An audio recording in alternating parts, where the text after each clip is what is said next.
Today it is at 46%, meaning we lowered poverty by 11 percentage points. Let's say, it seems truly like a miracle. And not only that, but actually not a single job was lost in the process. When it comes to all of this inflation reduction process, people said that our economy and economic activity would collapse. And actually, when you look at the deseasonalized data, you see that in August there was a recovery that took us back to December levels. That means that in the year we made the largest fiscal adjustment in the history of humanity. We will end up with less inflation, fewer poor people, better real wages, and additionally a GDP higher than what we started with. And if you look at it in dollars, I can assure you that the numbers are phenomenal. Because basically today the dollar is below the levels we had when we took office.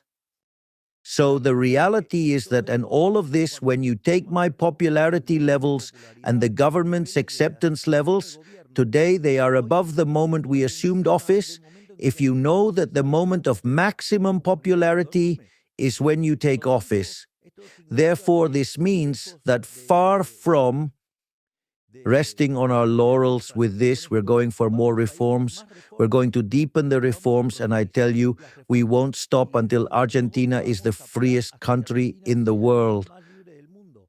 Furthermore, a recent work by an Argentinian economist named Juan Pablo Nicolini was presented at the central bank's monetary meetings, and he works at the Federal Reserve, and it's interesting because he shows that only on the basis of what we have done in fiscal matters, it ensures that in the span of 10 years, we can double the GDP per capita, meaning that Argentina could grow at rates of 7% annually, which is very much, and that has strong consequences in terms of improving quality of life, reducing poverty, reducing indigence.